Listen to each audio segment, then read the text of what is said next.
West Ham on Sunday will be a difficult game, no doubt. Andy Carroll can't play, obviously, but how do you see his future?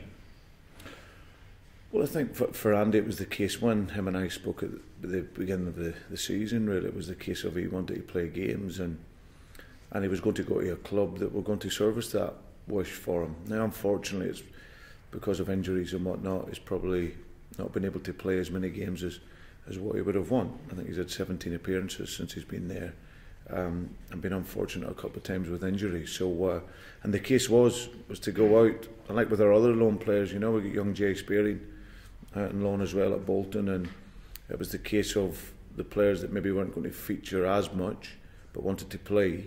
They would go out, have the year, and then we would assess it from there. And nothing has changed on that. You know, there's probably lots of, you know, and you read lots of speculation going on around Andy and some other players, but the reality for his situation was to go out, play as many games as he possibly could, and then we would assess it from there. I take it you're not surprised by that speculation. What did you make of reports this morning linking in with a move or a swap with Hatem Ben Arfa? Yeah, well, it's normal. It's the football world. You know, lots of gossip and speculation, but the only important thing is Andy's at a very good club, a very good manager, and scored 2 terrific goals last week. You know, as I said, he's very good at attacking the ball in the air. Andy, he's got 5 goals at West Ham. You know, 3 of them have come from set plays and 1 from a cross. You know, so he's good at attacking the ball. As I said, it's one where we'll just ride that course through to the end of the season, and then we'll take it from there. And Steven Gerrard, I know he's got another year on his contract to run, and you've been eulogising about him this week tremendously well again last week. Have you started chatting with him about progressing things further?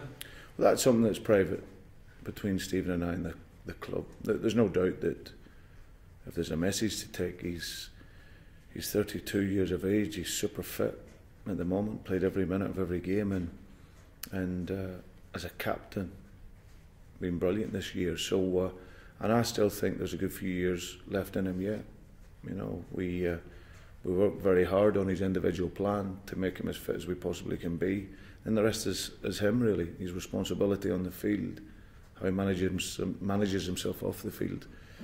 It's been first class, and so as I said, he's 32, 33 in May, and I still see another, you know, good 3 to 5 years left in him yet, as long as everything holds up with his body, and which this year he's been near on perfect. So, no, that's something that we'll sort out in due course. 3 to 5 years would take him to 37. You still see him playing at the top level?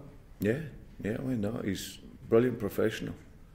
You know, you look at guys that, you know, in their games, you know, the likes of Zanetti at Inter Milan and, you know, Pirlo, these guys, you know, still talked about as top European players.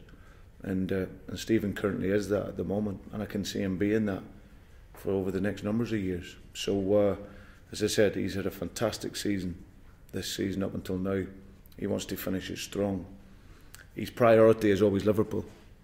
That's the real humbleness around the guy. You know, he's more worried about the football club than himself. But I, as the manager, want to make sure that he stays here because he's very, very important for what I want to do. 7 to play. I know you say you don't set targets, but how many points do you feel would be needed to qualify for the Champions League? Not even thinking about it, to be honest. Just win all games? Yeah, win the next game.